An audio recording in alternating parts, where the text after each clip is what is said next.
안녕하세요. 저는 원주에 살고 있는 54살 여자입니다. 제가 여기에 사연을 올리게 될 거라곤 전혀 생각하지 못했는데 컴퓨터 앞에 앉게 되었네요. 그 이유는 제 삶에 엄청난 반전이 일어났고 지금은 새로운 인생을 살고 있거든요. 처음 제가 겪게 된 일들이 현실 속에서 불가능할 줄 알았는데 모든 게 제자리로 돌아왔다는 거에 그저 감사할 뿐입니다. 제 나이 26살에 남편과 결혼을 하게 되었고 임신을 함과 동시에 충격적인 말을 듣게 되었는데 아직도 그때의 기억을 잊을 수가 없습니다. 남편에게 엄청난 배신감을 느꼈었고 그 자리에서 뛰쳐나오고 싶을 정도로 시댁 집안이 너무나도 싫었어요. 제 인생은 그때부터 망가지기 시작했죠. 다시 돌아갈 수 없다는 현실이 너무나도 괴로웠습니다. 연정이는 자니? 아들, 여기 좀 앉아봐라. 너 아직 얘기 안 했지? 끝까지 말하지 말고 숨기고 있어라. 그래야 우리가 편해. 당연히 숨겨야죠. 그걸 말했다간 집안 뒤집어지게요. 걱정하지 마세요. 어차피 지우지도 못하는데 자기가 뭐 어쩌겠어요? 그래도 항상 조심해야 돼. 언제 들킬지 몰라. 혼인신고 무조건 미뤄라. 그냥 바쁘다는 핑계 대면서 나중에 하자고 그래. 출산하고 나서 무조건 아이만 챙기는 거야. 알겠지? 우리는 아이만 필요한 거지. 연정이 제가 필요한 건 아니잖아. 그렇죠. 나중에 돈을 쥐어주던 하면 되니까 최대한 조심히만 하면 돼요. 엄마도 혜선이한테 말 잘했죠? 허락했어요? 당연히 허락했지. 대리모 구하는 게 요즘 하늘의 별 따기인데 이렇게라도 해야 아이 가질 수 있다고 하니까 어쩔 수 없이 허락했단다. 그러니까 최대한 조심하고 혜선이 기분 잘 맞춰줘라. 요즘 너 집에 자주 안 들어온다고 아주 난리도 아니다. 이번 주엔 꼭 들어가. 최근에 일이 많이 바빠서 들어가지 못하는 거지. 걔는 왜 이런 중요한 시기 때 오라 가라야?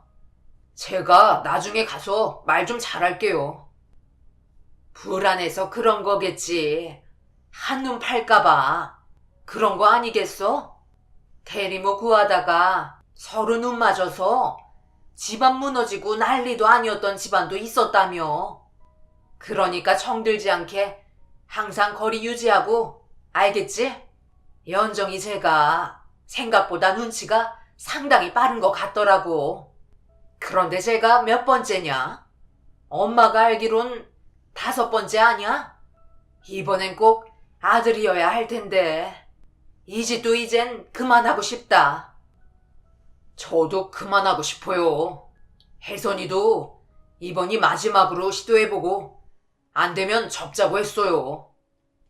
솔직히 혜선이 집안 보고 눈 딱 감고 있는 거지. 그렇지 않았으면 벌써 이혼시켰어. 딸만 셋인데 어쩌자는 거야?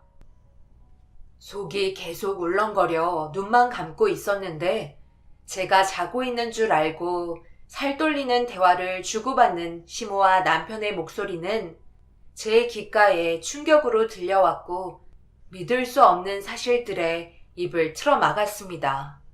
저밖에 모르는 줄 알았던 남편이었는데 제가 처음이라고 말했던 남편의 사탕 발림 사랑의 말들은 전부 거짓이었습니다. 뱃속의 아이를 임신한 상태로 할 수 있는 건 아무것도 없었어요. 어렸을 적부터 고아원에서 자라 그동안 정말 궁핍하게 살아왔기 때문에 누군가에게 의지하고 싶은 마음이 남들보다 강했어요. 그래서 남편을 만나게 된 이후 앞으로 행복한 인생을 꿈꾸며 살고 싶었는데 시모와 남편의 말도 안 되는 대화들은 너무나도 충격적이었고 더 이상은 듣고 있을 수 없어 문을 박차고 거실로 나오자 생각지도 못한 타이밍에 갑자기 튀어나와서 그런지 많이 당황한 듯 남편은 어색한 웃음으로 저에게 가까이 다가왔습니다. 자는 거 아니었어? 지금 막 자다 깬 거야? 나는 엄마랑 대화 좀 하다가 들어가려 했지. 왜 그래? 무슨 일 있었어? 그걸 왜 나한테 물어보는 건데? 내가 왜 문을 박차고 나왔는지 알 거 아냐. 당신이 어떻게 나한테 그럴 수 있어? 내 뱃속의 아이가 아들이 아니면 내치려 계획까지 세우고 있었던 거야? 그동안 나를 사랑한 게 아니라 대를 이어줄 아이가 필요했던 거야? 혜선이라는 여자는 누군데? 본처가 있었으면서 이런 일을 꾸몄어? 내가 가만히 있을 것 같아? 이게 왜 우리 잘못이야? 네가 내 아들 좋다고 따라다닌 거 아니었어? 어차피 알게 된 거 아들 하나만 제대로 낳아주면 앞으로 사는데 섭섭지 않게 해줄 테니까 그냥 쥐 죽은 듯이 살아. 계속 불만 가지고 행동하면 너한테 이득되는 게 뭐겠어? 그게 지금 말이라고 하세요? 사람으로서 상식적인 선을 넘어버렸잖아요. 그리고 이 아이가 왜 어머님 집안 아이라는 거죠? 저는 절대 그렇게 할 수 없는데요. 처음 동네 아줌마가 저에게 접근했을 때부터 알아봤어야 했는데 일부러 계획하고 접근한 거였네요. 그래서 혼인신고를 계속 미뤘던 거야? 내 뱃속에 있는 아이가 아들이면 나를 내치고 아이만 데려가려는 거였어? 왜 내 아들한테 소리를 지르고 그래? 영철이는 아무 잘못 없다. 전부 내가 계획한 일이니까 화를 내려면 나한테 하거라. 그리고 너 고아 출신이라면서 이런 집안에 사는 걸 감사하게 생각해야 하는 거 아니야? 네가 살면서 이런 집안과 결혼할 수 있을 것 같아? 불쌍해서 거둬들여 줬더니만 어디서 큰 소리를 치고 있어? 험한 꼴 보기 전에 조용히 찌그러져 살아. 알겠니? 남편은 골치 아프다는 듯 머리를 쥐어뜯고 있었고 용서를 구해도 모자랄 판에 시모는 제가 잘못한 것 마냥 소리를 치고 있었습니다. 흐르던 눈물도 멈출 정도로 그 사람들의 충격적인 행동은 제 가슴에 큰 상처를 남겨주었고 더 이상 함께 살고 싶지 않아 짐을 챙기기 시작했어요. 그 모습을 지켜보고 있던 남편이 손이 발이 되도록 싹싹 빌기는커녕 어디에다 전화를 하기 시작했고 제 앞에서 누군가에게 전화를 한 사람은 다름 아닌 남편의 본처였네요. 그리곤 그 여자가 저와 따로 대화를 하고 싶다며 금방 온다고 기다려달라는 말을 남편이 전달해 주었고 그 여자의 얼굴을 제가 볼 이유는 없어 아무 말 없이 짐을 챙기기 시작했어요. 그런데 생각보다 가깝게 지내고 있었는지 몇 분 만에 초인종이 울렸고 말도 안 되는 시간이라 너무 당황한 나머지 놀란 표정으로 남편을 쳐다보자 충격적이게도 그 여자는 한불로 건너편에서 살고 있었습니다. 근처에서 모든 걸 지켜보고 있었다는 거에 너무 소름이 돋아 서둘러 이 집을 빠져나가야만 했어요. 그런데 제 집 안으로 들어온 남편의 본처는 제 팔을 붙잡으며 자기와 대화를 하길 원했고 말조차 섞고 싶지 않아 팔을 뿌리치며 현관문을 잡는 순간 시모의 한마디에 결국 소파에 앉을 수밖에 없었습니다. 아이를 지키기 위해선 시모의 말을 눈물을 삼키며 들어야만 했어요. 네가 지금 그대로 나간다고 해서 뭐 어쩌게? 돈 받을 것도 없는 고아 주제에 소송이라도 하게? 너 돈도 없잖아. 네가 생각 없이 하는 행동들이 아이의 미래까지 망가뜨릴 수 있다는 걸 잘 생각해야 돼. 요즘 부잣집들은 거의 이러고 살아. 내 자식 못 가지면 대리모를 통해서 아들 하나 만드는 건 기본이라고. 앞으로 네가 내린 결정들이 삶을 바꾼다고 생각해라. 이렇게 가까이서 얼굴 보니까 기분이 이상한데? 연정 씨라고 했나? 그동안 소꿉장난 하느라 많이 힘들었죠? 아들 낳을 때까지만 조용히 지내면 돼요. 금전적인 부분들은 저희가 섭섭지 않게 해드릴게요. 대충 들었겠지만 내가 지금 딸만 셋이라 몸도 많이 약해져서 아들을 낳지 못하고 있거든. 나도 썩 기분이 좋은 건 아니에요. 내 배 아파서 낳은 자식이 아닌데 당연히 기분 안 좋겠죠? 그래도 허락한 이유는 이 사람 대해 끊기는 건 나도 보고 싶지 않거든. 어차피 내가 키우는 것도 아니고 가정부들이 알아서 키울 텐데 손해 볼 것도 없고 이래 사나 저래 사나 어차피 나중에 세상 떠나는 건 매한가지니 우리 시어머니 소원은 들어줘야 되지 않겠어? 그 아이 아들이면 앞으로 살아가는데 부족함 없이 모든 걸 누리게 해줄 수 있으니까 당신 자식의 인생도 피고 얼마나 좋아. 사기 결혼이라고 고소라도 하고 싶겠지만 아쉽게도 우리 아버지가 법적으로 연관이 되어 있기 때문에 당신이 할 수 있는 건 아무것도 없어. 나는 법적으로 부부이고 그쪽은 아무리 발버둥을 쳐도 그저 내연녀의 그늘을 벗어날 수 없는 거야. 거기다 고아로 살아온 인생 누가 믿어주겠어? 그 사람들에게 제대로 물린 상태로 제가 할 수 있는 건 아무것도 없었습니다. 솔직히 집을 뛰쳐나가도 문제였어요. 당장 어디서 뭘 어떻게 살아가야 할지 앞이 막막했었으니까요. 결국 방 안으로 들어와 한참 동안 펑펑 눈물을 흘리고 말았습니다. 거실에서는 제가 알게 된 이후 셋이서 웃고 떠들면서 제 귀에 들리게끔 화목하게 지내고 있는데 그 목소리들을 듣는 것조차 너무 괴로워 죽이 되든 밥이 되든 이 사람들에게 제 아이를 빼앗기고 싶지 않아 다음날 아침에 도망을 치려 계획을 하게 되었습니다.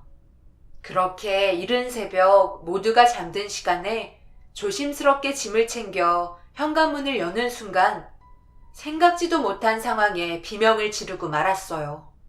현관문 건너편에 갑자기 검은 물체의 사람이 고개를 내밀었고 무서운 얼굴로 저를 바라보고 있었습니다.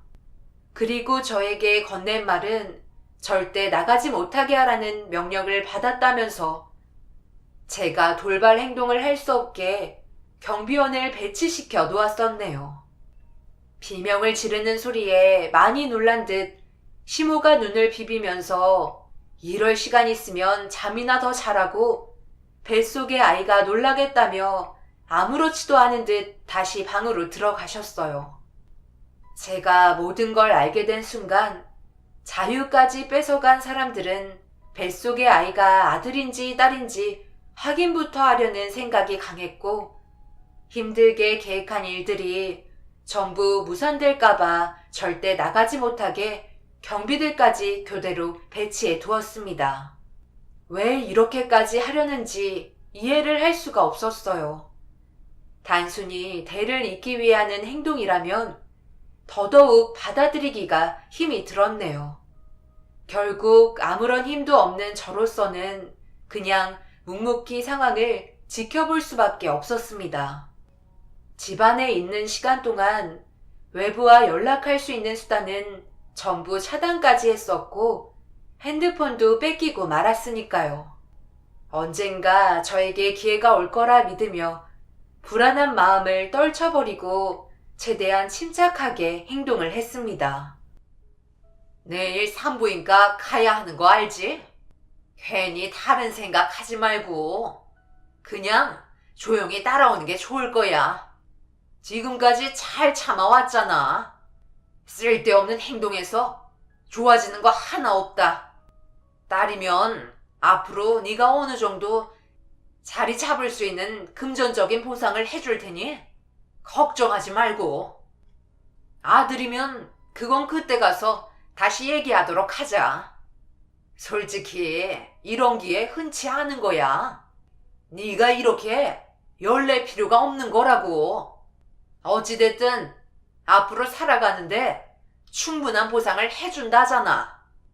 우리는 그저 대를 이을 아이만 있으면 되는 거라고. 꼭 이렇게 해야 마음이 편하세요? 저를 지금까지 며느리로서 단 한 번이라도 생각한 적 없으시죠? 그저 뱃속에 있는 아이가 아들인지 딸인지만 궁금한 거잖아요. 정말 너무하시네요. 저는 그동안 어머님께 진심으로 다가갔는데 뱃속에 있는 아이가 딸이면 가차없이 내치신다는 말을 돈으로 무마하시려는 모습이 너무 실망스러워요. 이 시간 이후 2번 다시 얼굴 안 봤으면 좋겠네요. 딸들은 쫑알거리는 게 너무 듣기 싫어. 내가 뭘 잘못했다고? 내 주변엔 전부 딸들만 있는 거야. 혜선이도 딸이 셋이고 그동안 테리모들도 전부 딸들만 주야장천 싸질러 넣었는데 내가 아들 손자 안 보고 싶겠어? 우리도 이번이 마지막이다. 여기서 딸 낳은다면 내 인생에 아들 손자는 없나 보다 생각하며 살아갈 테니 그만 좀 지저대거라. 목소리조차 듣기 싫으니까. 시모는 저를 차에 태운 뒤 운전대를 잡은 기사에게 산부인과로 가달라는 말을 전했고 뒷좌석에 앉은 시모와 저는 가는 동안 서로 아무 말 없이 산부인과에 도착하게 되었어요. 뱃속에 있는 아이의 성별이 어떻든 저는 상관없었지만 시모는 혼자 중얼거리며 아들이길 간절히 바라고 있었습니다. 그렇게 초음파 검사를 하고 성별을 확인하는데 충격적이게도 뱃속에 있는 아이는 시모가 그토록 원하던 아들이었고 몇 번이고 다시 확인하면서 기쁨을 감추지 못했습니다. 그때부터 출산 때까지 대우가 달라졌고 온갖 좋은 음식들을 먹이며 뱃속에 있는 제 아이가 건강하게 출산할 수 있도록 뒤에서 많은 지원을 해주셨어요. 저도 이 집을 뛰쳐나가고 싶었지만 그렇게 한다면 불행밖에 남지 않을 것 같아 속으로 오열을 하며 묵묵히 버텨왔습니다. 그렇게 저는 출산을 하게 되었고 시모가 그토록 바라던 아들이 품에 안겨진 순간 얼굴 표정이 싹 바뀌기 시작했네요. 그동안 고생했다. 여기 그래도 꽤 좋은 곳이니까 몸조리 끝나는 대로 영철이한테 연락하도록 해라. 한동안 네가 옆에 내 손자 끼고 있어야 할 거 아니니? 나는 아이가 지낼 수 있는 공간을 따로 만들어야 하니까 당분간 오지 못할 거다. 이제 어떻게 하실 거죠? 저를 내치실 건가요? 더 이상 저는 필요 없잖아요.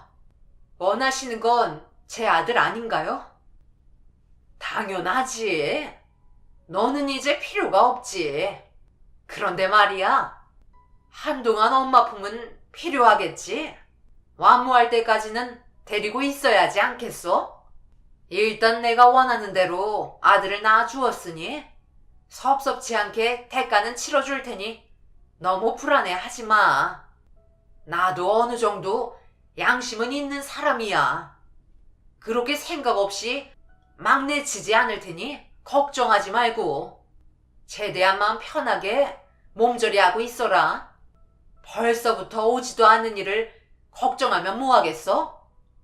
차후에 다시 얘기해 줄 테니 지금은 내 손자나 잘 보살펴 주길 바란다. 필요한 거 있으면 영철이에게 전화하고. 저도 처음에는 이 집을 뛰쳐나오고 싶었지만 아들이 태어난 순간 어느 정도 제가 지고 있는 힘이 생긴 것 같다는 느낌이 들었어요. 함부로 대하지 못하는 시모와 남편을 보며 다른 생각을 가지게 되었습니다.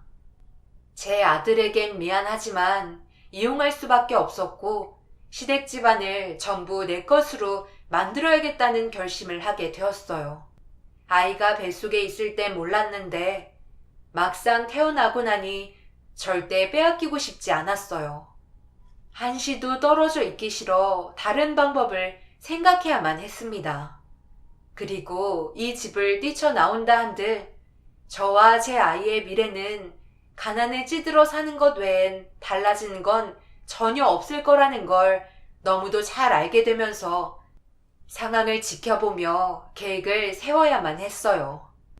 철저한 복수로 이 집안의 재산을 모두 제 것으로 만들어야 모든 게 끝이 날 수 있었습니다. 결국 성공했네. 생각보다 잘생겼는데? 그이랑 많이 닮았네. 정말 다행이다. 나는 그쪽을 더 닮을까봐 걱정 많이 했거든. 안 그럼 그쪽 얼굴이 계속 생각이 날 텐데 좋은 감정을 줄 수 있겠어? 우리 집안에서도 이 사실을 알고 놀라워하더라고. 그토록 바라던 아들이 나왔으니까 말이야. 연정 씨는 내 감정을 전혀 모를 거야. 딸만 셋을 낳았으니 얼마나 좌절감을 느끼겠어? 하루하루 사는 게 정신적으로 너무 힘이 들었다고. 내가 그토록 원하는 아들은 만날 수 없었으니까. 더군다나 몸까지 약해져서 더 이상 아이를 가질 수 없는 상황이라 어쩔 수 없이 이런 식으로라도 내 마음을 충족시켜야 살 수 있을 것 같았어. 그래서 끝내 부모님까지 설득하게 된 거야. 우리 부모님도 처음엔 내가 대리모를 구하겠다는 말을 들었을 때 얼마나 충격을 받으셨는지 알아? 하지만 아이만 가지는 거니 더 이상 말리지 않더라고. 내가 그만큼 페인이 되어가고 있었으니까. 아무튼 고생했어. 어머님하고 얼마나 대화를 주고받았는지 모르겠지만 이제 연정 씨 할 일은 끝이 났으니 우리가 주는 적당한 보상으로 앞으로 남은 인생 새로운 남자랑 인연 만들어서 소박하게 잘 살아가길 바래. 원래 부유한 집안일수록 이해하기 힘든 부분들이 많이 있는 거야. 몸조리 끝난 뒤 조만간 다시 함께 모여 얼굴 보고 조율하자고. 알겠지? 이 여자의 말을 듣고 있으면서 두 주먹을 꽉 쥐며 부들부들 떨렸지만 꾹 참고 있었습니다. 저에게도 언젠가 기회가 올 거라는 걸 생각해 아무 말도 안 하고 있었어요. 절대 용서해주고 싶지 않았고 이 여자의 집안이 무너지길 간절히 바라고 있었습니다. 그렇게 몸조리가 끝이 나고 기사분의 도움을 받아 다시 시댁으로 들어왔어요. 집 안으로 들어오니 아이의 방이 따로 꾸며져 있더라고요. 그런데 시모와 그 여자랑 말다툼을 하면서 꽤 큰 목소리로 서로를 헐뜯고 있길래 일단 저는 아이 방에서 어떤 상황인지 지켜봐야 할 것 같아 숨을 멈춘 채 둘의 대화에 귀를 기울였고 조율이 되지 않아 싸우는 중인 걸 알게 되었어요. 뭐라고요? 완모할 때까지 데리고 있어야 한다고요? 지금 그게 말이 된다고 생각하시는 거예요? 그럼 여기서 얼마나 더 지내야 하는데요? 저랑 지금 장난하시는 거 아니시죠? 제가 손가락 하나 까딱하면 이 집안 무너지는 거 순식간인 거 잘 알고 계실 텐데요. 그 이 사업도 제가 전부 일으킨 거 잘 알고 계시죠? 서로의 의견이 맞아 합의하에 대리모 구하기로 했으면 끝까지 마음이 맞아야죠. 원래 몸조리 할 때까지 머물기로 한 거 아니었나요? 나머지는 분유를 타서 먹이던 하면 되는 거잖아요. 정말 어렵게 가진 아들 손자인데 분유가 몸에 좋겠어? 어차피 보낼 거 몇 달 더 있는다고 해서 달라질 건 없잖아. 제대로 자라야 앞으로 더 큰 일도 할 텐데 왜 지금 당장만 보려고 하는 거야? 나는 그렇게 할 수 없으니 더 이상 얘기하지 마라. 그래요? 그럼 제가 이 집안 망하게 해도 된다는 거죠? 그동안 가만히 있으니까 저를 아주 우습게 보고 계셨나 봐요? 쥐뿔도 없는 집안 일으켜 세워줬더니 배가 많이 부르셨나 보네요. 내일부터 일절 국물도 없으니 어디 한번 두고 보자고요. 도대체 무슨 일이야? 왜들 싸우고 있는 건데? 설마 아직도 해결하지 못한 거야? 당신이 그냥 한 발 물러나줘. 이게 아이 문제 때문에 그런 거잖아. 이왕 좋게 끝내면 얼마나 좋아? 괜히 감정 싸움 해봤자 좋아지는 건 하나 없다고. 나는 뭐 좋을 것 같아? 얼마나 불편한데. 그래서 지금까지 당신 집에서 살고 있는 거잖아. 장인어른 장모님 눈치 보이는 것도 죽을 맛이라고. 많이 지친 건 알고 있는데 아이를 생각해서 조금만 더 참도록 하자. 모든 게 좋아질 거라고. 세 사람은 저를 두고 생쇼를 하고 있었습니다. 듣고 있는데 너무 어이가 없어 헛웃음이 나올 정도였어요. 제 아이를 두고 뭐 하는 건지 황당하기만 했었죠. 결국 시모의 의견대로 제 아이와 함께 할 수 있는 시간을 자기들이 정했고 저한테는 의견 자체를 물어보지도 않았습니다. 그렇게 불편한 날들을 보내면서 시모는 아이를 위해 저에게 온갖 좋은 음식을 먹여 건강한 모유가 나오게끔 최선을 다해 아이에게 정성을 쏟았어요. 그리고 시모가 생각한 만큼 됐다 싶었는지 저를 따로 불렀고 테이블 위에 흰 봉투를 툭 던졌습니다. 예상했던 대로 돈 봉투였어요. 아무 말 없이 시모를 쳐다보고 있으니 그동안의 정이라도 들었는지 고개를 돌리며 테이블에 놓인 아들을 낳아준 보상금을 가지고 다음날 집을 나가라는 말을 끝내 하셨습니다. 그런데 그때 갑자기 본처가 집으로 들어왔네요. 내가 이럴 줄 알았어. 지금 돈 주려고요?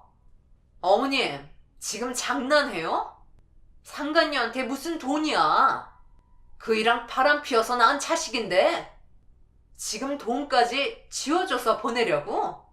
이봐, 지금까지 잘 먹고 잘 살았으면 된 거지. 뭘 더 바래? 상간녀로 소송하기 전에 당장 나가지. 제가 왜 나가야 하는 거죠? 그리고 제 아이 두고 절대 나갈 수 없어요. 당신들이 무슨 짓을 해도 절대 헤어지지 않을 거예요. 네가 그런다고 뭐라도 해결 볼 수 있을 것 같아? 절대 그렇게는 안 되지. 지금까지 많이 참아왔다고. 아들 낳아주면 인생이 바뀔 줄 알았어? 그걸 여태까지 믿고 있었니? 나이도 어리고 고아 출신이니 세상을 얼마나 겪어봤겠어. 이봐요, 못들 하세요. 저 여자 당장 이 집에서 끌어내세요. 그리고 2번 다시 이 집에 얼씬도 못하게 하라고요. 미안하다. 더 이상 나도 손을 쓸 수 있는 범위는 벗어난 것 같구나. 우리도 너를 보호해줄 힘은 없는 것 같다. 시모는 결국 테이블에 놓인 돈봉투를 들곤 방으로 들어가셨고 발버둥을 쳤지만 경비원들에게 내쫓기고 말았네요. 아들의 얼굴을 볼 수 없이 집 밖으로 내쳐졌고 눈물을 흘리며 제 아들을 돌려달라고 했지만 제가 할 수 있는 건 아무것도 없었습니다. 힘이 있는 자는 모든 걸 가지고 있었기 때문에 상간녀로 소송을 걸어 콩밥 먹이기 전에 당장 눈앞에서 사라지라며 자신의 위치와 저의 위치가 어느 정도인지 알 수 있게 확실한 선을 그어버렸습니다. 남편이라고 믿고 있었던 놈은 2층에서 모든 걸 지켜보고 있길래 오열을 하며 바라보자 더 이상 보고 싶지 않다는 얼굴 표정을 보이면서 커튼을 쳤습니다. 그렇게 빈몸으로 내쳐진 상태로 한참 동안 집 앞에 서 있었지만 아무것도 할 수 없는 제 자신이 너무 원망스러웠습니다. 이 사건이 일어나기 전에 늦은 저녁 남편이 저와 아이가 있는 방으로 조심스럽게 들어와 앞으로 일어날 일들에 대해 어느 정도 예상을 하고 있었는지 제 통장에 어느 정도의 돈을 넣어두었다는 말을 하면서 차분하게 설득을 시켰었는데 정말 이런 일이 벌어질지 몰랐었죠. 한 공간에 살 수 없었지만 아들과 작별할 수 있는 시간조차 주지 않았다는 거에 너무 마음이 아팠습니다. 결국 남편이 통장에 넣어준 얼마 되지 않은 돈으로 작은 집 하나 구해 살아가게 되었고 시도 때도 없이 시댁을 찾아갔지만 제 아들의 얼굴은 더 이상 볼 수가 없었어요. 그래도 저에게는 분명 언젠가 기회가 올 거라는 믿음 하나로 묵묵히 버텨왔고 굳은 일 가리지 않고 살아가면서 멀리에서 아들이 자라는 모습을 전부 지켜봤습니다. 어렸을 때는 혼돈을 주고 싶지 않아 잘 살고 있는 모습만 보는 걸로 만족했었어요. 제 손에 컸다면 좋은 옷과 음식들 그리고 따뜻한 집에서 모든 걸 누리면서 살아갈 수 없다는 걸 잘 알기 때문에 참고 또 참았습니다. 그렇게 살아온 세월 어느덧 20년이 흘러버렸고 성인이 되는 시점에 제 얼굴을 보여주기로 했어요. 분명 많이 괴롭겠지만 그만큼 저도 더 이상은 물러날 수 없었고 제 아들을 되찾고 싶었어요. 아들이 서점으로 들어가는 순간을 포착해 조심스럽게 다가가 대화를 이어나가기 시작했고 말도 안 된다는 사실에 놀랐는지 처음에는 회피하려 했지만 뭔가 이상하다는 걸 느끼게 되었는지 저에게 다시 돌아와 궁금한 점들을 물어보았습니다. 정말 제 엄마라고요? 그걸 어떻게 증명할 수 있죠? 제 엄마는 지금 집에 계신데요. 엄마라면서 지금까지 제 앞에 얼굴 한번 비치지 않았잖아요. 이제 와서 뭘 바라시는 거예요? 20년 동안 단 한 번도 저에게 이런 말을 해주신 분들은 없었다고요. 미안하다. 너에게 20년 만에 찾아온 이유는 성인이 되기 전에 이런 문제로 혼돈을 주고 싶지 않았어.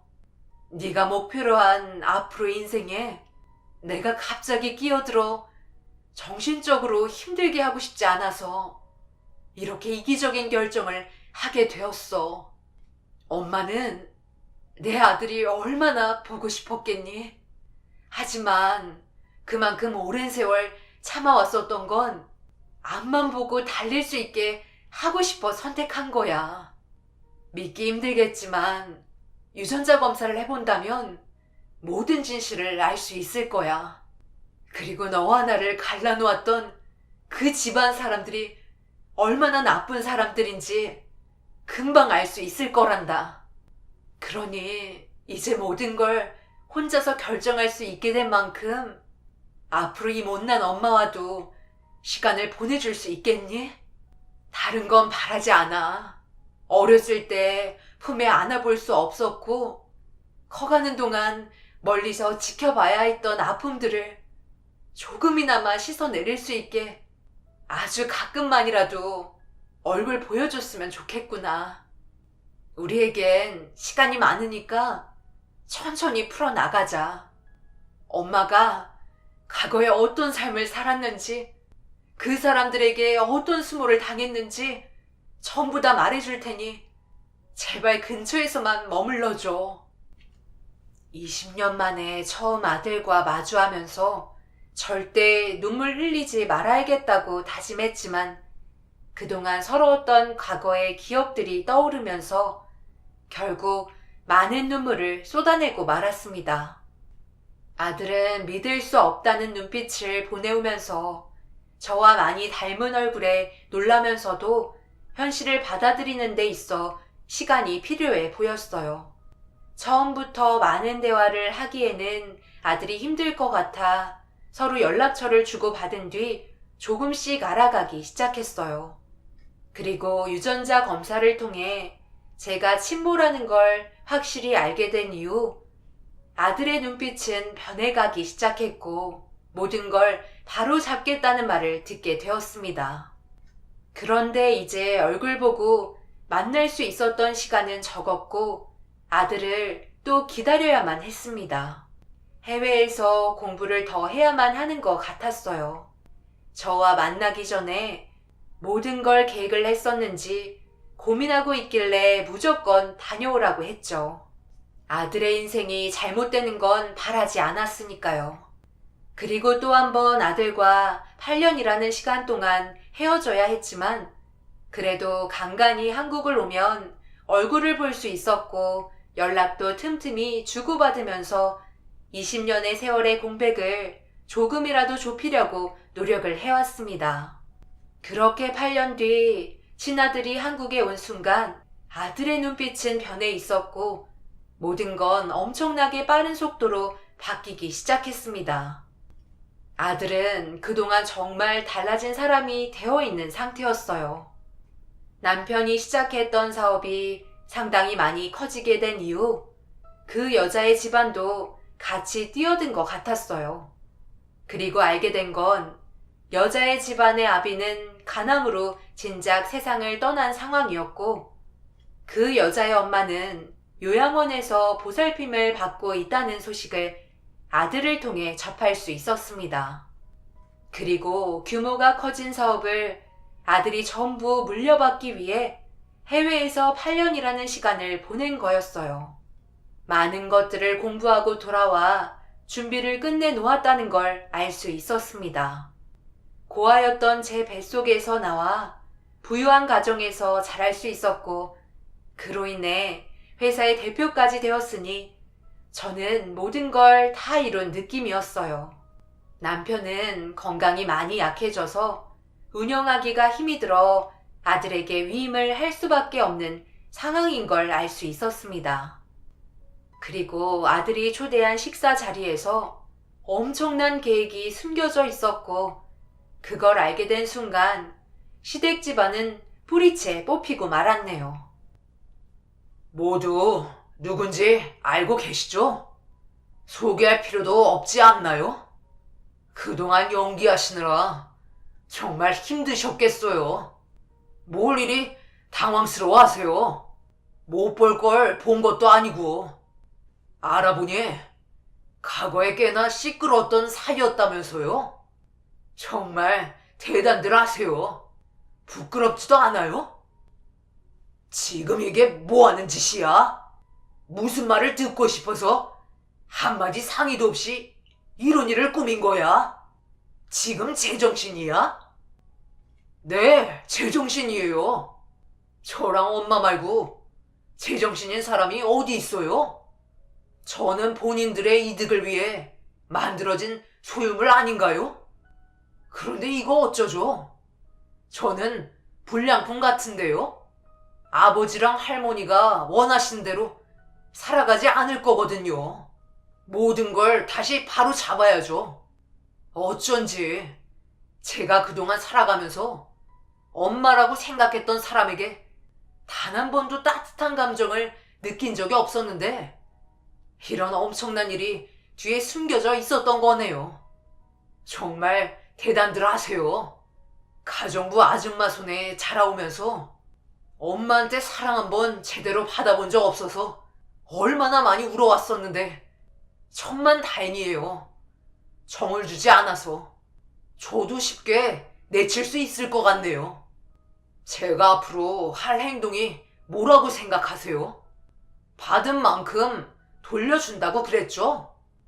회사 대표로 위임된 만큼 모든 걸 제자리로 돌려놔야죠. 할머니, 정말 대단하세요. 이런 생각을 가지고 행동하셨다니 한 사람의 인생을 이렇게 망가뜨려도 되는 거예요? 앞으로 여러분들이 한번 망가져 보세요. 제가 모든 걸 알게 된 이상 더 이상 두고 볼 수만은 없을 것 같네요. 아들은 저를 뒤에 세우고 제 앞에서 그 사람들을 상대하기 시작했고 시몬은 아들의 충격적인 행동으로 인해 목덜미를 잡고 쓰러지게 되면서 뇌출혈이 오게 되었고 응급실에 입원하게 되었습니다. 남편은 아들의 멱살을 잡았지만 이미 모든 권력을 아들이 쥐고 있었기 때문에 남편과 그 여자가 할 수 있는 건 아무것도 없었어요. 한순간에 길거리로 나 앉아도 할 말이 없을 정도로 상황은 역전이 되어 있는 상태였죠. 그리고 그 여자의 딸들도 처음 듣게 된 사실들로 인해 경악을 하면서 자신의 엄마가 그런 충격적인 행동을 했다는 거에 정신적인 고통을 상당히 많이 받게 된 것 같았습니다. 시모와 남편은 대표를 아들에게 위임하면서 자신들이 가지고 있던 대부분의 재산을 아들에게 명의 이전을 시킨 상태라 자신들이 왜 이렇게까지 해야만 했는지 남편은 쉬지 않고 해명을 했습니다. 거기다 시모는 재산이 손녀들이 아닌 손자에게 증여되도록 미리 손을 써놓은 듯 보였어요. 그 여자는 결국에 이런 일이 언젠가 생길지 알았다며 땅을 치고 회회했지만 이미 늦은 상태였고 그 일로 인해 그 여자의 딸들도 전부 등을 돌려버렸네요. 제가 다시 아들의 손을 잡으며 남편이 살고 있는 집에 발을 들이자 그 여자가 분노하면서 제 얼굴에 손을 올려붙이려 했지만 아들이 그 여자의 손을 잡고 강하게 내동댕이 치면서 내쳐지고 싶지 않으면 저를 떠받들고 살라며 무서울 정도로 남편과 그 여자를 째려봤네요. 하지만 저는 이 사람들이 살던 이곳에 머물고 싶지 않았고 그 사람들이 어떻게 망가지는지 확인하기 위해 잠시 들어갔던 거라 다시 건물에서 나와 제 집으로 들어왔습니다. 그리고 얼마 뒤 시모는 뇌출혈로 인해 세상을 떠났고 그 충격으로 남편도 안 좋았던 몸이 더 악화가 되면서 입원을 하게 되었어요. 그리고 알게 된 건 대장암 3기로 당장 항암 치료를 받아야만 할 정도로 위급한 상황이었습니다.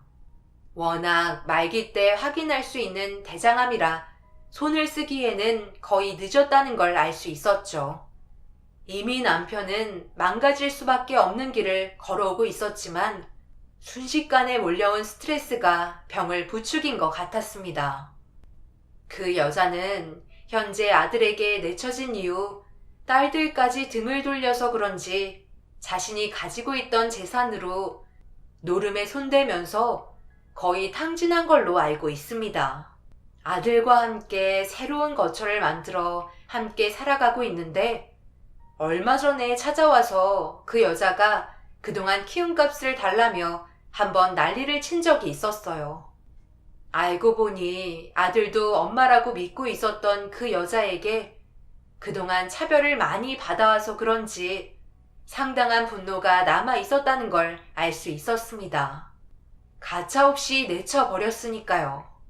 그저 처음엔 남편이 저를 사랑하는 줄 알고 그것 하나만 보면서 따라갔었는데 제가 그 하루 많이 외롭게 살아왔다는 걸 이용해 이런 일을 벌였지만 결국 자신들의 악한 행동을 역으로 되돌려받게 되는 일이 생기고 말았습니다. 다행히도 제가 원했던 것처럼 지금의 아들은 남들이 우러러 볼 정도로 회사를 이끌어가는 대표가 되었고 저희는 행복하게 살고 있어요. 앞으로도 좋은 일만 생겼으면 좋겠습니다. 언제 세상을 떠날지 모르는 대장암 3기 남편은 아마 편히 눈도 감지 못할 것 같네요.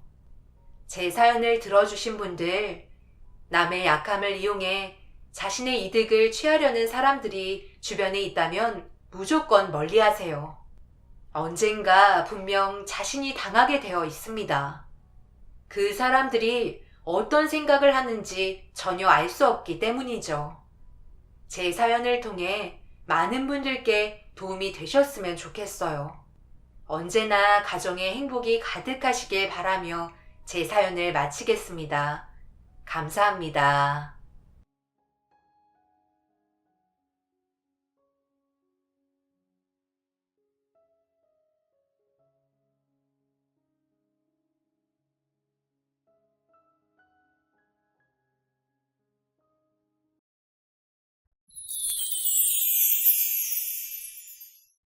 안녕하세요. 저는 올해 44살이고 10살 된 딸 하나 있습니다. 그리고 저를 첫사랑이라고 입이 닳도록 말했던 46살 남편과 함께 살고 있습니다. 저희 가족은 치킨집을 운영하고 있습니다. 그래서 배달 주문이 70%를 차지하고 있고 아파트 밀집 지역이라 저녁이 되면 정말 정신없을 정도로 많이 바쁩니다.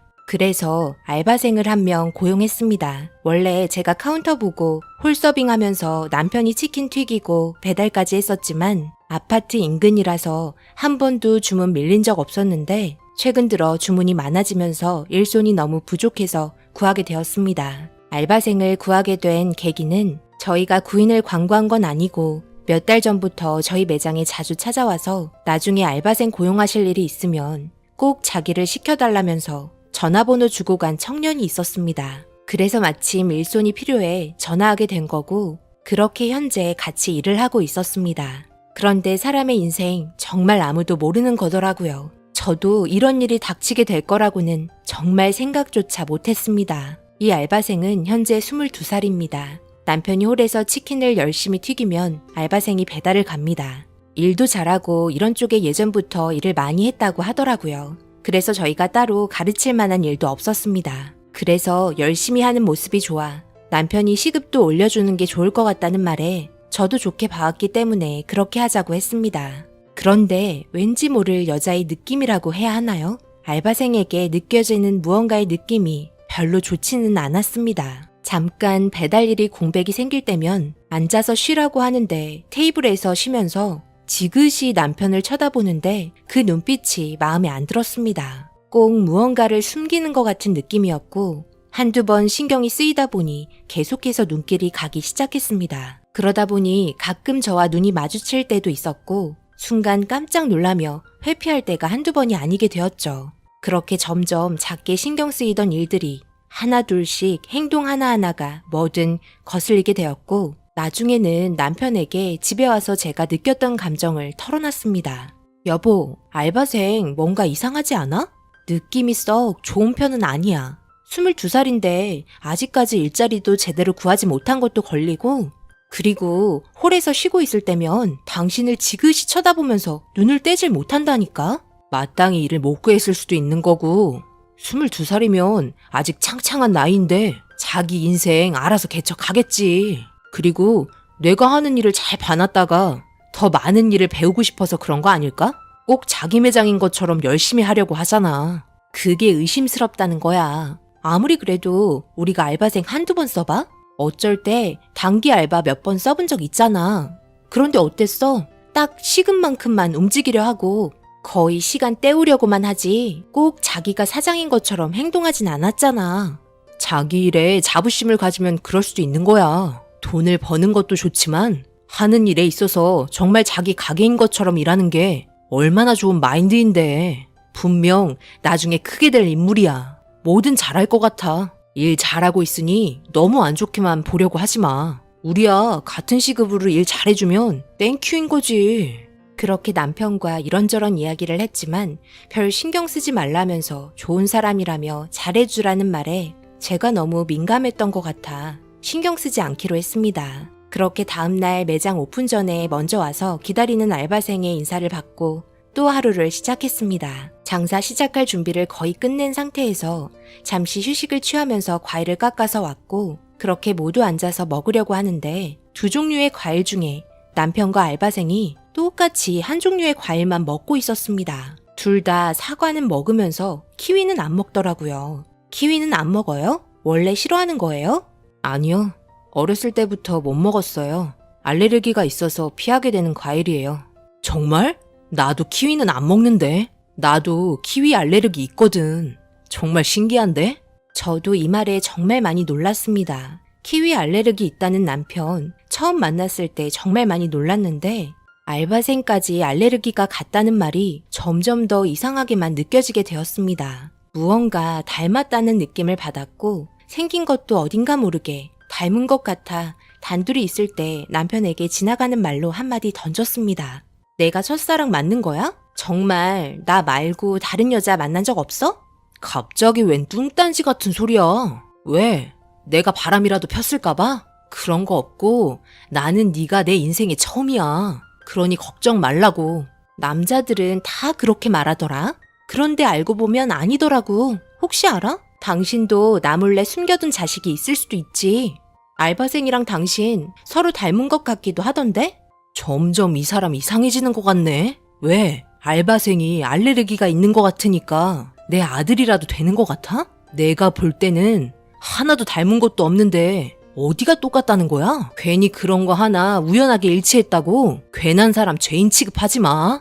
얼마나 많은 사람들이 알레르기를 가지고 있는데 그럴 수도 있는 거지. 계속 이러면 나 진짜 화낸다. 언성이 높아진 남편의 말에 이런 일로 괜히 싸움 날 것 같아 조용히 지나갔습니다. 혼자만의 쓸데없는 상상이라고 생각했습니다. 그렇게 서로의 미묘한 아슬아슬한 감정 속에 제가 너무 예민해진 것 같아 남편에게 미안하다고 했고 기분 풀라며 애교 섞인 목소리로 기분을 풀어줬습니다.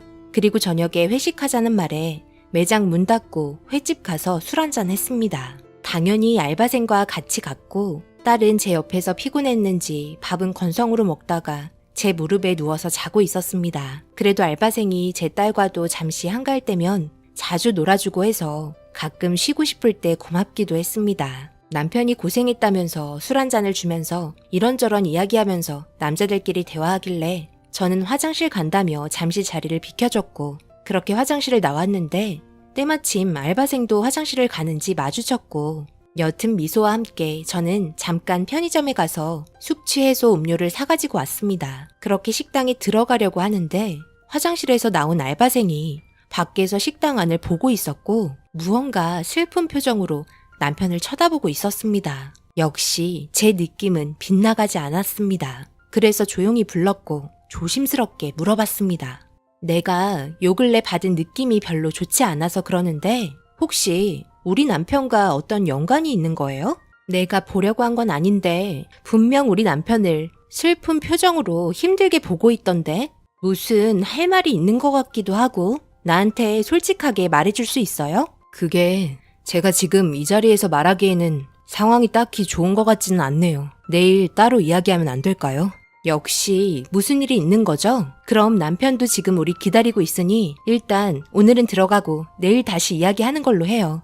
그렇게 저희는 식당으로 다시 들어가 식사를 마쳤고 인사하고 헤어졌으며 집에 도착하자마자 술을 많이 마셨는지 피곤하다면서 남편은 씻고 잠들었습니다.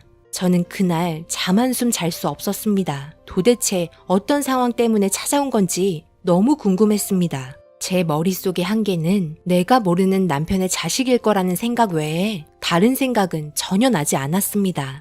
그리고 다음날 저는 남편보다 좀 더 일찍 출근한다고 하고 1시간 일찍 나왔습니다. 먼저 매장에 도착했는데 매일 1시간 전에 출근하던 알바생은 출근하지 않았고 그날 저희에게 말도 없이 결근을 하고 말았습니다. 당연히 전화 또한 받지 않았고 어제 일 때문에 자기의 상황이 들켜서 숨어버렸다고 생각했습니다.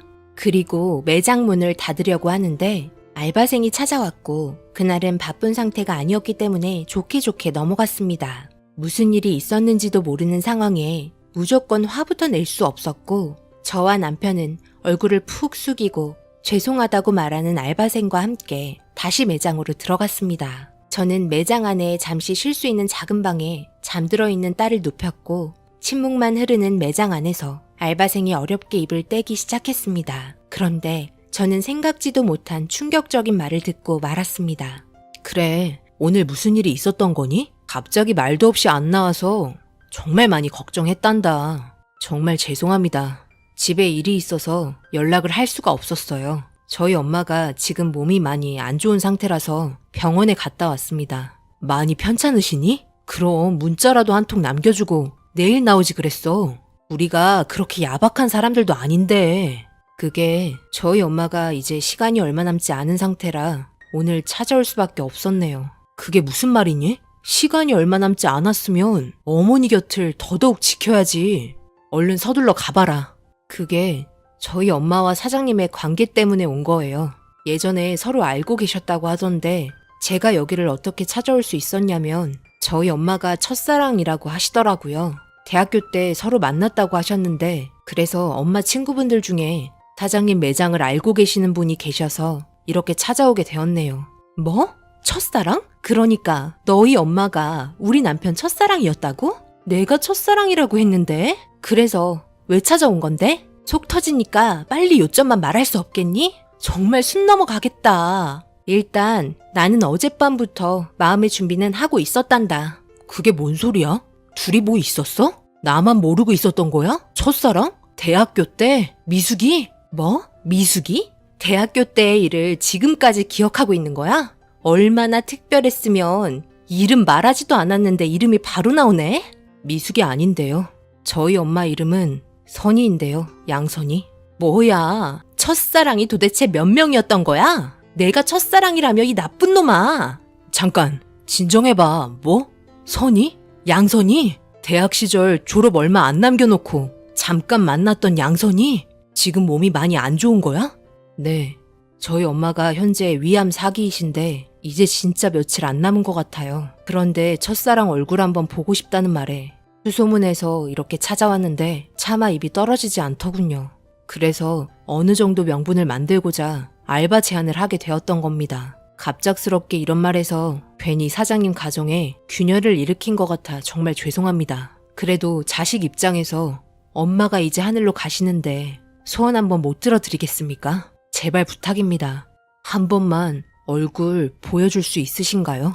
알바생의 말에 저는 남편에게 가지 말라는 말은 할 수 없었습니다. 현재는 저와 행복하게 잘 살고 있고 오늘 내일 하신다는데 얼굴 보여주는 게 어려운 것도 아니라는 생각에 내일 당장 다녀오라고 했습니다. 그런데 저한테 아직 해결되지 않은 의문점이 하나 남아서 남편 화장실 간 사이에 알바생에게 물어봤습니다. 내가 아직 해결되지 않은 의문점이 있어서 그러는데 이 말을 하지 않으면 오늘은 잠을 못 잘 것 같아서 아버지는 계시는 거지? 아버지요? 제가 어렸을 때 돌아가셨다고 하더라고요. 그래서 저는 얼굴 한번 본 적 없네요. 아, 그래? 내가 괜한 질문을 했구나. 미안하다. 왜냐하면 같은 알레르기를 가지고 있는 사람이 흔한 건 아니잖아. 특히 키위 알레르기는 진짜 너무 드문 경우라서 괜한 의심을 했네. 저희 엄마도 키위 알레르기를 가지고 계세요. 그래서 저도 똑같이 유전이 된 거예요. 이런 점 때문에 저희 엄마가 첫사랑이라고 하면서 자주 따라다녔다고 하더라고요. 저는 이번 주까지만 일하고 이제 일을 그만둬야 할 것 같아요. 죄송합니다. 그건 너무 신경 쓰지 마. 다른 사람 구하는 건 어려운 거 아니니까. 어서 들어가서 엄마 챙겨드려. 하루하루 시간이 아깝잖니. 그렇게 남편 화장실 갔다 왔고 내일 보자면서 병원 위치 물어봤습니다. 무언가 가슴이 찡한 느낌도 있었고 남편에 대한 질투심과 배신감이 교차했네요. 은근히 제 눈치를 보며 이리저리 피해 다니면서 방으로 들어가 누웠고 알바생에게 괜한 오해를 준 것 같아 미안하기도 했습니다. 그렇게 저희 부부는 서로 다른 미묘한 감정을 가지고 선잠을 잤고 남편은 여느 때와 다르게 일찍 일어나서는 한껏 멋을 부렸습니다. 저에게는 평소 보여주지 않던 모습으로 변했고 내심 질투났지만 잘 다녀오라고 손짓했습니다. 그렇게 저는 제 딸아이와 함께 아침 식사를 하면서 밀린 집안일을 했습니다. 그날은 혹시 몰라 매장을 하루 쉬기로 했습니다. 남편에게 매장 오픈 때문에 조급함을 주고 싶지 않았습니다. 저 또한 여유 있게 남편을 기다렸고 늦은 시간 집에 들어온 남편은 빨갛게 충혈된 눈으로 집에 들어왔습니다. 묵묵히 눈빛으로 서로의 감정을 교환했고 남편은 그날 술 한잔하면서 씁쓸한 눈빛으로 술잔을 쳐다봤습니다. 제가 해줄 수 있는 건 같이 곁들일 수 있는 안주를 준비하는 거였네요. 그리고 다음날 아무렇지도 않은 척 평상시처럼 생활했고 매장 오픈과 함께 알바생도 찾아와 일을 시작하겠다며 준비하고 있는데 전날에 남편과 상의 후 정말 얼마 남지 않았다는 말과 함께 짧은 시간 같이 보내게 해줘야 한다면서 월급 정산해서 보내는 게 좋을 것 같다는 남편의 제의에 저 또한 동의했습니다. 그래서 월급 정산해줬고 미안해하는 모습에 엄마 잘 챙기라며 조금 더 챙겼으니 나중에 시간 될 때 치킨 먹고 싶으면 놀러 오라고 말했습니다. 아들은 없지만 제 딸과 잘 놀아줘서 그런지 왠지 아들 같은 느낌이 들었습니다. 그렇게 저희는 저녁에 정신없이 일을 했고 매일 심심해하다가 골아 떨어진 우리 아이 많이 놀아주지 못해 너무 미안했습니다. 힘겹게 업어서 차에 태우고 집에 와서 씻어야 해서 깨었더니 졸리다며 투덜대는 우리 딸 간신히 씻기고 재웠습니다. 그리고 잠시 찾아온 여유에 남편과 술 한잔하면서 이런저런 이야기를 했습니다. 그리고 알바생과 둘이 했던 이야기를 말했고 남편은 그런 말을 왜 했냐면서 괜한 상처 줬다고 저에게 화를 냈지만 저 또한 의심할 수밖에 없었다면서 이해해달라고 말하며 마무리했습니다. 그리고 남편의 첫사랑이 하늘로 떠났다는 말을 전해 들었고 마침 그날 친정엄마가 저희 집에 오셔서 저와 남편만 장례식장에 찾아갔습니다. 장례식장에는 거의 텅텅 비어 있었고 처음 보게 된 남편의 첫사랑인 그녀의 영정사진을 접하게 되었네요. 그리고 와줘서 고맙다는 알바생에게 위로를 전했습니다. 엄마가 떠날 거라는 걸 알고 있었는지 마음의 준비를 그동안 했던 건지 덤덤한 눈빛으로 엄마의 사진을 보는 알바생을 보니 제 마음이 아파지기 시작했습니다. 저는 아무 말 없이 다가가 손을 잡아주며 좋은 곳으로 떠나셨으니 걱정하지 말라며 옅은 미소를 띄워줬습니다. 제 마음이 잘 전달됐는지 저에게 미소로 답을 해주더군요. 그렇게 저와 남편은 다시 집으로 돌아왔고 혼자 남아있는 게 걸린다면서 같이 있어줘야 한다는 말에 조심히 다녀오라고 말했습니다. 다음 날이 됐는데 들어오지 않은 남편이 걱정이 돼서 친정엄마에게 잠시 딸을 맡기며 아침 챙겨드리고 나왔습니다. 그리고 장례식장에 들어왔는데 남편과 알바생이 전날에 술을 좀 마셨는지 함께 잠을 자고 있는 모습을 보곤 안쓰러워 빛이 되어 있던 이불을 가져와 덮어주었습니다. 그런데 알바생이 누워있던 자리에 가방이 있었는데 그 가방 안에 작은 앨범 같은 게 보였고 저는 살짝 꺼내서 열어보게 되었습니다. 그 앨범에는 어렸을 때 자기 엄마와 찍었던 여러 사진들이 있었습니다. 그렇게 끝까지 보게 되었는데 마지막 장에 남편과 첫사랑이 대학교 시절 함께 찍은 사진이 있길래 살짝 놀라며 쳐다보고 있었습니다. 그런데 사진 모서리에 작게 쓰인 글씨에 너무 놀랐고 다시 보고 또 보고 다시 봐도 선명하게 적혀있는 아빠라는 글씨를 보고 말았습니다. 그리고 저는 뻗어서 자고 있는 둘을 번갈아가며 쳐다봤고 자는 모습하며 닮아있는 얼굴에 털썩 주저앉고 말았네요. 처음부터 저한테 느꼈던 느낌은 정확했고 저에게 거짓말을 했던 알바생에게 화가 치밀어 올랐습니다. 어차피 제가 알게 된 일이고 이 문제를 숨기기도 그렇고 엎질러진 물 주워 담을 수 없으니 확실하게 하고 넘어가고자 둘 다 깨었습니다. 정신 못 차리자 저는 소리치며 빨리 일어나라고 했네요. 여기에 잠만 자러 온 거야? 빨리 일어나. 언제까지 잠만 잘 거야? 여기가 너희들 안방이야? 정신 차리고 둘 다 앉아봐. 지금 내가 너무 충격을 받아서 어떻게 해야 할지 결정을 못 하겠어. 빨리 일어나. 왜 그런데? 왜 이렇게 화가 나 있는 거야? 일어났잖아. 그만 소리 질러. 뭔 일인데 그래? 이거 봐봐. 마지막 장 보고 나한테 솔직하게 모든 걸 말해야 할 거야. 알겠어? 제가 던진 앨범에 남편은 비몽사몽한 상태로 받았고 맨 뒷장을 펼치려는 순간 알바생은 앨범을 뺏으려고 했습니다. 저는 소리치며 가만히 있으라고 말했고 엄청나게 화가 나 있는 저를 보곤 고개를 떨구며 안절부절하면서 저희 남편을 쳐다봤습니다. 남편은 마지막 장을 보면서 이건 그냥 자기 대학 때 같이 찍은 사진이라면서 보고 있는데 아빠라고 적힌 작은 글씨를 봤는지 놀라는 표정을 지으며 남편은 알바생을 쳐다봤네요. 둘 다 서로 바라보기만 하고 아무 말이 없었고 저는 둘 다 이 상황을 해명하라고 했습니다. 나는 정말 모르는 일이야. 진짜 모른다니까? 얘가 내 아들이라고? 이게 말이 돼? 나야말로 충격인데 내가 여태까지 몰랐잖아. 여기 적힌 글씨 이거 뭐니? 진짜 네가 내 자식이라고? 선이가 나한테 아무 말도 없었고 졸업 후에 나는 바로 군대 가면서 헤어졌다고. 저번에 병문안 갔을 때도 아무 말 없더구만. 지금 나 가지고 장난하는 것도 아니고 너 입으로 말해봐라. 이게 지금 무슨 상황이냐? 네, 저희 엄마가 저 어렸을 때 아빠가 멀리 일을 하러 나가셨다고 말했었는데요. 그리고 제가 중학생이 돼서도 아빠가 안 오셔서 언제 오시냐고 다시 물어보니 그때 엄마는 제가 어릴 때 상처받을까봐 말을 안 했었는데 먼저 하늘로 올라갔다고 말했었습니다. 그리고 엄마가 몇 달 전에는 제 손을 잡으면서 꼭 알아야 할 게 있다며 엄마가 이렇게 결정할 수밖에 없었던 이유를 말해주셨네요.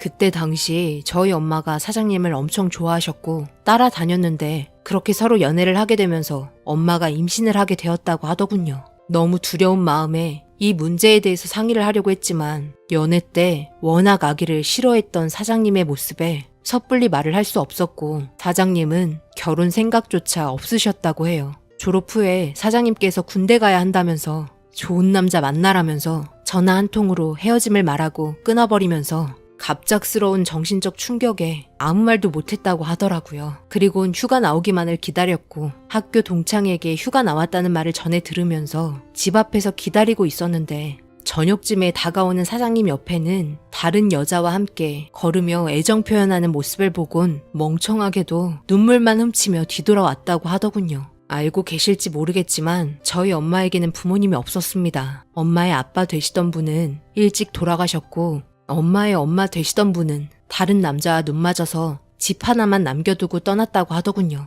그래서 엄마는 집을 팔고 원룸으로 이사를 했고 남은 돈으로 병원에서 혼자 외로이 출산의 고통을 인내해야 했다고 하네요. 참 미련하죠. 하지만 엄마가 선택한 길이었습니다. 그렇게 엄마는 저를 건강하게 잘 키워주셨습니다. 너무 많은 일들이 있었던 과거, 계속 말하면 뭐 할까요? 그래봤자 과거 일일 뿐인데요. 지금 와서 달라질 건 없습니다. 두 분 사시던 대로 그냥 그렇게 잘 사시면 되는 겁니다. 그럼 이제 모든 사실을 알려드렸으니 들어가세요. 집에 유정이가 사장님 내외분을 찾고 있겠네요. 저희는 이 말을 듣고 너무 충격을 받았습니다. 남편 또한 아무 말도 할 수 없었고 알바생의 엄마가 너무 미련했다며 제 눈치를 보면서 엄청 난감해 하더군요. 일단 저희 가정에도 문제가 생겼기 때문에 나중에 다시 온다고 했고 집으로 들어갔습니다. 뭐야, 우리 남편 완전 쓰레기 자식이었네? 내가 첫사랑이라고 했으면서 너 과거가 아주 더러웠구나? 진짜 충격이다. 어떻게 자기 군대 간다고 헤어지자고 하고 휴가 나와서는 또 다른 여자를 만나고 있어? 정말 바람둥이였네. 솔직히 말해, 지금 다른 여자 있는 거 아니야? 배다른 자식이 또 있는 거 아니냐고. 이런 상황이 생기니 이제는 하나도 믿을 수 없을 것 같아. 정말 나도 몰랐던 일이었고 당신과 만나면서도 다른 여자한테 눈길조차 돌린 적 없어. 그리고 지금 봐봐. 나 가정에 엄청 충실하고 있잖아. 절대 다른 여자가 있거나 그런 건 아니니까 내 말 믿어줬으면 좋겠어. 그럼 쟤는 어떻게 할 건데? 당신 자식인 건 바뀌지 않는 거잖아. 이제 어쩔 거냐고. 그리곤 저는 털썩 주저앉고 펑펑 울었습니다. 제 모습을 본 저희 엄마는 너무 놀라셨는지 저와 남편이 들어오자마자 다투면서 대화한 내용에 충격을 받고 말았네요. 저희 엄마는 방에 들어가 누우셨고 이 문제를 계속해서 남편과 의논했습니다. 하지만 쉽게 해결될 것 같지 않았습니다. 남편은 나이도 많이 찼고 이제 자기 앞가림 할 수 있으니 혼자서 잘 살 수 있지 않겠냐며 제 눈치 보면서 마음에도 없는 소리 하고 있더군요. 아기가 싫다는 남편이 왜 저에게는 아기를 갖자고 그렇게 닥달했는지 정말 이해할 수 없었습니다. 그렇게 저와 남편은 이 문제로 밤을 새웠고 남편의 첫사랑의 장례까지 모두 치러줬습니다. 알바생과 함께 매장에 잠시 들렀고 간단하게 차 한잔 하자면서 이런저런 이야기한 후 저희에게 감사하다며 인사했고 남편의 씁쓸한 눈빛과 나중에 치킨 먹으러 오겠다는 알바생의 말에 가슴이 먹먹했습니다. 그리고 같이 놀자면서 옆에서 졸라대는 딸을 보면서 엄마 아빠 말 잘 듣고 나중에 다시 왔을 때 놀아주겠다는 말과 함께 그렇게 매장을 나가려 하자 남편은 제 눈치를 보면서 안절부절했고 역시 피는 못 속이는지 불안해하는 모습에 그래도 저녁은 한 끼 먹고 가야 하는 거 아니냐며 집으로 데려왔습니다. 그리고 놀란 남편은 저를 쳐다보면서 고맙다는 눈빛으로 저에게 시선을 보냈고 집에 와서 소박한 한 끼 준비해줬습니다. 저녁을 맛있게 먹어준 알바생은 저희 집을 두리번거리면서 잘 살고 있는 모습에 부럽다는 눈빛으로 주변을 둘러봤고 딸이 놀아달라며 조르자 웃는 얼굴로 대해주는 눈빛에 따뜻함을 느꼈습니다. 남편은 알바생에게 눈을 떼지 못했고 이런 상황이 참으로 많이 씁쓸했습니다. 남편은 저에게 같이 술 한잔 해도 되냐고 물어봤고 그렇게 하라고 응해줬습니다. 그리곤 저녁 늦게까지 둘이서 오랫동안 이런저런 이야기를 하는 것 같았고 저는 딸아이를 재우고 거실에 나와보니 둘 다 장례식장에서부터 많이 피곤했는지 뻗어있는 모습에 정말 많은 생각이 교차했습니다. 받아들이기에는 살아온 환경도 너무 다를 뿐더러 제 딸이 소외감을 느낄 수도 있다는 불안감과 너무 복잡했습니다. 그동안의 모습을 봤을 때 짧지만 알바생은 때묻지 않은 착한 청년이었습니다. 저는 느낄 수 있었습니다. 결국 저는 밤새 고민한 결과 알바생을 우리 가족으로 받아들이기로 결정하게 되었습니다. 모르는 아이 입양도 하는 사람들도 많은데 남편의 자식이면 충분히 함께할 자격 있다고 생각합니다. 과거가 어떻든 간에 현재의 상황을 봤을 때 모른 척하고 등 돌리고 살 수는 없었습니다. 짧지만 그동안 함께했던 시간과 알바생의 성품을 볼 땐 정말 바르게 자란 아이였습니다. 그리고 이 문제를 둘 다 술이 깨고 일어났을 때 이야기를 했고 둘 다 너무 놀란 표정으로 저를 바라봤습니다. 미묘한 감정선에 둘은 무슨 말을 해야 할지 몰라 우물쭈물하고 있는 모습을 보곤 더 이상 깊게 생각하지 말라며 저는 함께하기로 했으니 앞으로 잘 살아보자고 알바생에게 말했네요. 그리고 해장국과 함께 조용한 식사를 하게 되었고 이제 알바생이 아닌 저희 가족이 되었습니다. 아직도 많이 어색하지만 아들이라고 부르는 말에 어색하게 쳐다보면서 대답하는 얼굴에 아직 남아는 있지만 그래도 그늘진 모습이 점점 사라지는 것 같아 제 얼굴에도 옅은 미소가 띄어졌고 제 마음에 또 다른 꽃이 하나 피어나고 있네요. 이제 한 개의 꽃이 아닌 두 개의 꽃이 자라고 있으니 무럭무럭 잘 크게끔 사랑을 줘야겠습니다. 당연히 양가 부모님 이 소식 듣고 난리 났지만 저희의 확고한 생각에 결국 응해주셨네요. 어차피 결정은 저희가 하는 거니 누가 뭐라고 해도 바뀌는 건 없었습니다. 앞으로 행복하게 잘 살기만 바랄 뿐입니다. 그동안 받아볼 수 없었던 아버지의 사랑 느껴주게 하고 싶습니다. 저희 가족의 결정에 사랑과 축복이 함께할 수 있게 여러분들의 따뜻한 한마디 듣고 싶네요. 비록 저희도 부족하지만 열심히 부딪히며 잘 살아보겠습니다. 인생 뭐 있나요? 이렇게 살아도 똑같고 저렇게 살아도 똑같은 걸 지금의 행복에 만족하며 살겠습니다. 제 긴 사연 읽어주신 분들 정말 감사드립니다. 그리고 이제 알바생이 아닌 아들 태은아, 우리 함께 잘 살아보자. 아직 어색하지만 사랑한다. 오늘의 사연은 여기까지입니다. 댓글로 여러분들의 생각과 조언을 남겨주세요. 구독, 좋아요, 알림도 꼭 부탁드립니다. 저는 다음 영상으로 찾아뵙겠습니다. 감사합니다.